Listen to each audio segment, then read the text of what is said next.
We don't want to have a trade war with the United States or with anybody else, but we are not afraid of it. If somebody tries to impose a trade war on us, we will fight. One of the most important things, Mr. Ambassador, is this the beginning of something, or is this going to be the end of something? Some say this is an action taken by the White House as a negotiation tactic. Others say this is absolutely related to the very root of this nature of relations between China and the United States, which is rivalry, which is competition. What do you think? As far as a possible trade war is concerned, we never wanted to start. But if somebody imposes a trade war on us, we'll fight to the end. As for the overall China-US relationship, we always believe that the right approach is to base ourselves on better mutual respect and expand our cooperation, manage possible differences in a constructive way, and achieve win-win outcome. We still follow this approach, and we hope there will be reciprocity on the U.S. side. But the U.S. side, Mr. Ambassador, is arguing the other way around. They are saying China is stealing the U.S. technologies, and also China is taking advantage of the trade surplus against the United States for decades for itself to rise. I think such accusations are totally groundless. China encourages innovation. Chinese laws protect intellectual property rights.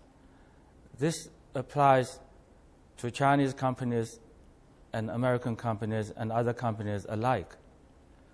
We will do our utmost to make sure that intellectual property rights are protected, whether they are from Chinese companies or American companies.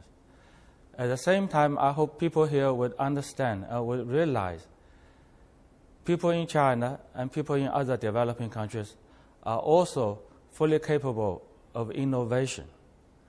They should not believe that they have a monopoly over innovation and everybody else is just stealing from them. I think this is a kind of a discrimination. But Mr. Ambassador, we see the current White House seem to take different approaches at different times and changing their faces quite frequently, if we could use the Chinese ancient drama phrase. On the one hand, as a candidate, it's about punishing China. China, the name has been repeated and mentioned many times in the speeches. Then coming into the White House, there seems to be a softer approach toward China and different kinds of discussions and talks and meetings. And now, once again, taking very tough actions against China on what China believes as groundless basis. How do you understand the logic of the current White House, and how do you, as an ambassador of China to the United States, make things work? I think people have to explain their own logic to others. But it's clear that in today's world, cooperation will benefit everybody. Confrontation will hurt everybody. This is quite clear. So, is China and the United States already on a confrontation road, you think, Mr. Ambassador? Given the temperature of Washington now that you can feel.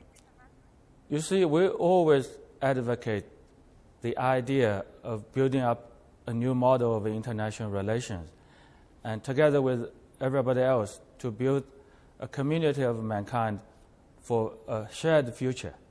This is our philosophy. This is our basic approach to international relations, including our relations with the United States. And we still stick to this. And I hope people in the U.S. would have a better understanding of China's approach and will make the best choice.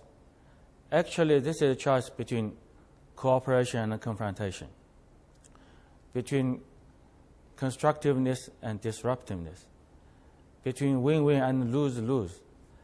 I hope everybody will have really a good understanding of where their best interests lie.